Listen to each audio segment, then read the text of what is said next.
सांगते कारण की आजचा विषय खूप स्पेशल आहे, स्पेशली फॉर स्टुडंटसाठी. सांगते मी कारण, पण तत्पूर्वी आता वाजले सकाळचे 8 आणि माझं सगळं आवरलेलं आहे. तुम्हाला वाटते माझी अंघोळ झाल्यासारखी? नाही ना, अंघोळ वगैरे सगळं आवरले, पण उन्हाळा इतका प्रचंड आहे, उष्णतेची लाट आलेली आहे महाराष्ट्रात सगळीकडेच की अंघोळ करून पण आपल्याला वाटत नाही अंघोळ केली, इतका घाम येतोय. सो स्पेशली तुम्ही खूप काळजी घ्या उन्हाची. बाहेर निघताना कंटिन्यू डोक्यावर काहीतरी रुमाल वगैरे टोपी असू द्या आणि लिक्विड आणि सतत काहीतरी गोष्टी पीत राहा, जेणेकरून डिहायड्रेशन होणार नाही. सो आता आपण विषयाकडे वळूयात. तर माझा आहे आज पेपर आणि तो आहे पुण्यातल्या एका सेंटरला. त्या सेंटरचं नाव आहे डिजिटल ION झोन रामटेकडी. सगळं मी डिस्क्रिप्शनमध्ये टाकेलच, पण स्पेशली हा ब्लॉग बनवण्याचं कारण म्हणजे ते रामटेकडी एक असं सेंटर आहे की मी आत्तापर्यंत भरपूर पेपर दिलेत, कुठलाही पेपर असू द्या माझा तिथेच नंबर येतो आहे. त्याचं कारण पण असं आहे की ते खूप मोठं सेंटर आहे, खूप लांबून दुसऱ्या गावातून दुसऱ्या शहरातून सुद्धा मुलं मुली तिथे येतात आणि इवन पुण्यातून सुद्धा जातात. पण ते दूर आहे, म्हणजे हडपसरच्या जवळ आहे, पण तिथे पोहोचण्याचं बाहेरून आलेल्या मुलांना प्रॉब्लेम येतो की कसं जायचं काय जायचं. खास स्पेशली त्यांच्यासाठी मी हा ब्लॉग बनवते. सो हा ब्लॉग खूप महत्त्वाचा आहे स्पेशली फॉर स्टुडंटसाठी, तर हा शेवटपर्यंत व्हिडिओ बघा.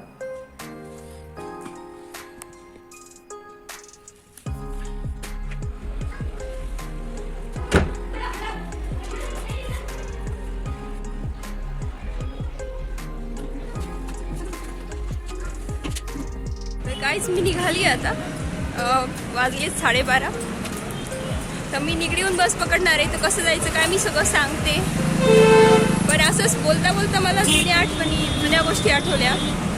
पूर्वी शाळेचे दिवस किती वेगळे होते ना. शाळेमध्ये असताना आपले एक्झाम वगैरे असेल तर किती आपण अभ्यास करायचो लहानपणी. मला अजूनही ते दिवस आठवतात. म्हणजे अक्षरशः खाणं पिणं विसरून खूप अभ्यास करायचे. आणि नंतर कॉलेजला इंजिनिअरिंगची लाईफ अशी होती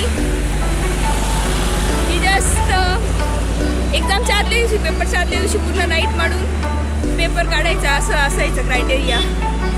2 प्रकारचे स्टुडंट असतात, एक अभ्यास किडा आणि एक कधी ना अभ्यास करणारे पण तरीही देखील पास होणारे. पण जर क्वांटिटेटिव्ह एक्झामचा मला आता अनुभव आला आहे की जर क्वांटिटेटिव्ह एक्झामचं जर आपल्याला प्रिपरेशन करायचं असेल तर त्याला अभ्यास किडात बनावं लागतं. म्हणजे नाही कंटिन्यू पण सातत्याने प्रयत्न करावा लागतात, अभ्यास करावा लागतो. तर त्याला ती इंजिनिअरिंगची स्ट्रॅटर्जी यूज नाही होत 1 नाईटमध्ये विषय काढणं. खूप ऊन आहे, तुम्ही बघू शकताय. तर एकदम कसं तरी होतं उन्हामध्ये. स्टॉल वगैरे बांधायचं आहे. बघा ना, लकीली एवढं ऊन आहे आणि उन्हामध्ये मी काळा स्टॉल घेतला आहे. काळ्याने जास्त ऊन लागतं माहीत असेल तुम्हाला. व्हाईट कपड्याने ऊन जरा कमी लागतं. सो लगेच या हा स्टॉलला चला जाऊया.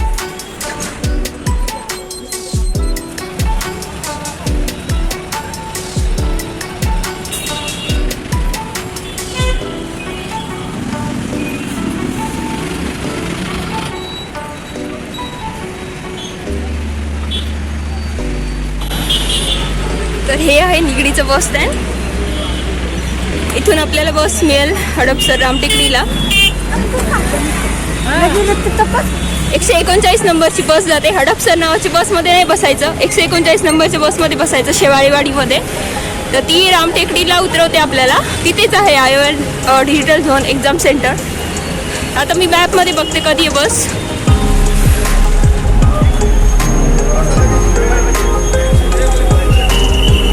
तर अजून 4-5 मिनिटांनी बस आहे शेवाळेवाडी 139 नंबरची. तर तुम्ही कसंही जाऊ शकता, कुठल्याही लोकेशनला असल्यात तरी रामटेकडी लोकेशनमध्ये टाकायचं. तर मग इकडनं 139 नंबरची बस जाते निगडीवरून. हे निगडीचं स्टँड आहे कारण की मी इकडे राहते. सो तुम्हाला जायचं असेल तर तुमचं लाईव्ह लोकेशन प्लस तुमचं जे डेस्टिनेशन आहे तिथे टाकायचं रामटेकडी हडपसर. म्हणजे बस नंबर जो येईल त्या बसने तुम्ही जाऊ शकता कुठल्याही लोकेशनमधून पुण्यातल्या. आता बसची वाट बघते, बस आली की आपण तिथे डेस्टिनेशनला रीच होऊया. तर बस आलेली आहे.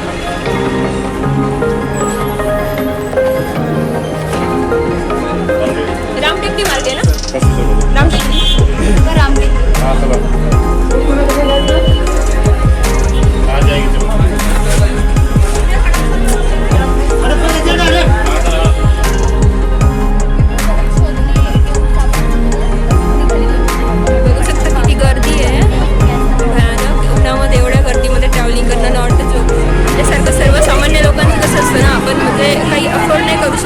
गोष्टी म्हणजे कॅबने जाणं इतक्या दूर वगैरे म्हणजे not too easy every person म्हणून. आणि स्ट्रगल लाईफच माणसाला पुढे नेते कधी पण. त्यामुळे मला मी तर म्हणेन की जेवढं शक्य आहे तेवढं तुम्ही डाऊन टू अर्थ वागून अशा व्हेइकल्सने ट्रॅव्हलिंग करावं. इथे मी आता उतरली आहे, हा रामटेकडीचा स्टॉप आहे आणि इथे सरळ पुढे रस्ता गेला की इकडे हडपसर लागते. विथ माय फ्रेंड ही मला बसमध्ये भेटली क्षितिजा. आता इथून पुढे असं तिकडे वळून जायचं त्या साईडला, राईट साईडला. तिथे गेला की ऑटो वगैरे असतात मध्ये जायला. ऑटो असतात, इथे ऑटोमध्ये बसता. इथे 20 रुपये घेतात. ॲक्च्युली जवळ आहे पण एवढ्या उन्हाचं आम्ही जाणार नाही. किती 20 रुपये? 20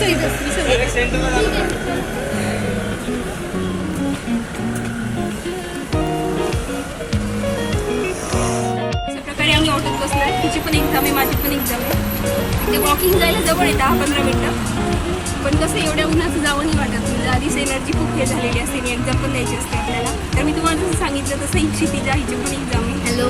ती मला बसमध्ये भेटली आणि तिच्याशी बोलून आणि भेटून मला इतकं छान वाटलं ना की खरंच खूप छान वाटलं. एकदम वाईब मॅच झाली आमची. खूप मॅच झालं आणि ज्या गोष्टी तिच्यात आहेत त्या नक्कीच मला शिकण्यासारख्या आहेत. म्हणजे नवीन काहीतरी मला मिळालं तिला भेटून. आणि आम्ही ठरवलं की आम्ही कोलॅबरेशन करणार व्हिडिओ. आणि नेक्स्ट व्हिडिओ आम्ही करणार आहे आता दोघी मिळून. तुम्ही तो पण व्हिडिओ नक्की बघा. त्यात तुम्ही आता आपण पहिले एक्झामला जाऊ, तिथे तुम्हाला सेंटरची सगळी माहिती सांगते आणि मग आमचे रिव्ह्यूज देते एक्झाम झाल्यानंतर. तोपर्यंत आमच्यासाठी प्रे करा की आमची निघाली पाहिजे एक्झाम.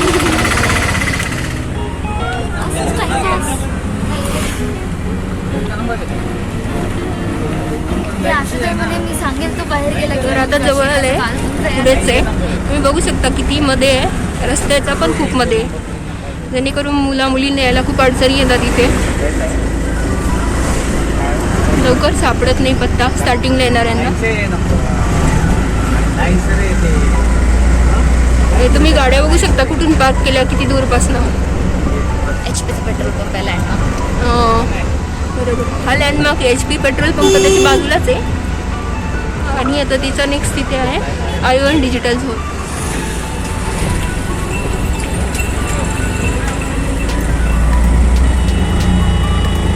म्हणजे सगळे हे बघा किती गर्दी आहे. आणि हे सेंटरचं मेन असं गोष्ट आहे की इथं ना उन्हात उभं राहावं लागतं सगळ्या मुलांना. ना वॉशरूम वगैरे काही आहे ना काही आहे.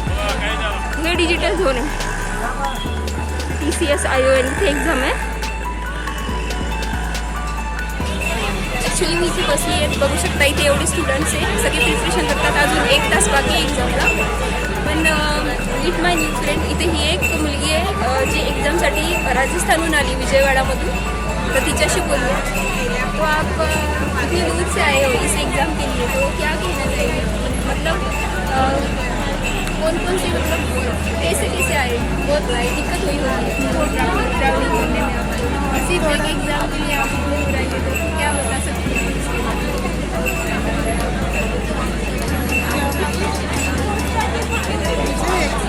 आगे असिस्टेंट में इंटरेस्ट है, इसीलिए मैं वहाँ से. मतलब आपका जो सेंटर दिया है आपको एकदम का मुंबई का, तो इसलिए आपको यहाँ आया था. तो आपको ये प्लेस ढूंढनी मतलब मिली जल्दी? नहीं बहुत मैं दिक्कत गूगल में सर्च करके यहाँ तक.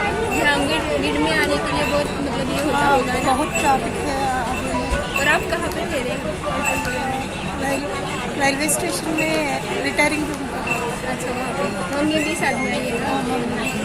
तो जसं मी तुम्हाला सांगितलं असं स्टुडंट्सला खूप प्रॉब्लेम्स फेस करावं लागतात. इथं त्यांचे मम्मी पप्पा वगैरे येतात, पेरेंट्स येतात, पण त्यांना इथं स्पेशली चांगली जागा नाही आहे बसायला. बाहेर खूप रखरखतं ऊन आहे. इव्हन मुलांना पण बसायला कुठे जागा नसते. मग एवढ्या सगळ्या एक्झाम सेंटरचे हेच हाल आहे. तर माझं एवढंच म्हणणं आहे की काहीतरी म्हणजे फॅसिलिटीज असावी मुलांसाठी. थँक्यू. नाम क्या है बाय द वे आपका? प्रशांत. प्रशांति. ओके. यहाँ आया नहीं, इसीलिए अभी तक कुछ भी नहीं देखा. कुछ देखा नहीं, लेकिन फर्स्ट थिंग में आपको हमारा महाराष्ट्र कैसा लगा है? हमें जब एंटर किया आपने, अच्छा था. कौन सी बात अच्छी लगी? एनवायरनमेंट थोड़ा गर्मी में चेंज है क्या आपके? मतलब एनवायरनमेंट कैसा होता है वहाँ का आंध्र प्रदेश में? हमारा थोड़ा गर्मी थोड़ा कम था, यहाँ पे ज़्यादा. अभी वो जैसे समर चल रहा है ना, तो समर के दिन में इतना ही ज़्यादा रहता है. यहाँ पे धूप ज़्यादा रहती है, ठंडी ज़्यादा रहती है. हमको नहीं पता। चलो अगली बार आओ आप तो यहाँ पे ज़्यादा दिन रुकना तो देख सकेंगे।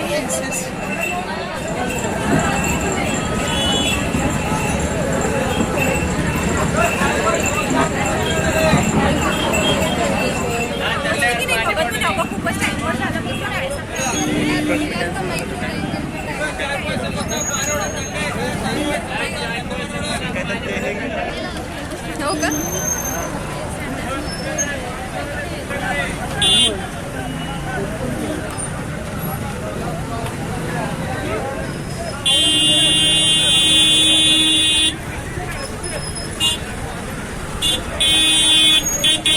एक्झाम सेंटर आहे. गर्दी बघू शकता. आता ही थर्ड शिफ्ट सुटली आणि फोर्थ शिफ्ट आहे आता.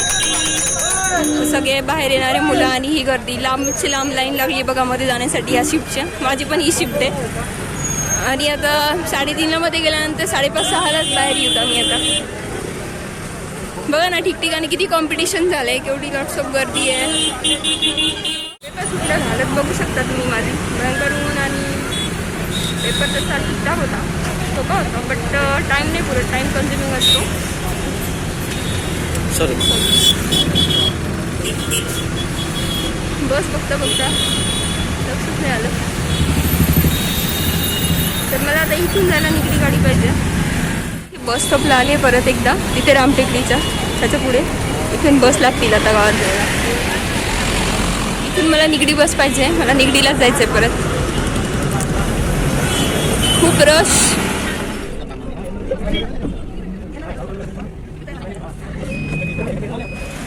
तर फायनली गाईज मी उतरले 8:30 वाजता. आता मी घरी चालली आहे. खूप थकवा आला आहे, भूक पण खूप जास्त लागली आहे. असं आता मी काहीतरी कधी खाईल. ॲक्च्युली मला तिथे काहीतरी खायचं होतं पेपर सुटल्यावरती, पण तिथे 6:30 वाजले होते आणि इतक्या दूर यायचं होतं. त्यामुळे मी न खाताच निघाले. आणि बसमध्ये इतकी गर्दी होती की बस उभं राहायला पण जागा नाही. बसमध्ये इतकी गर्दी होती.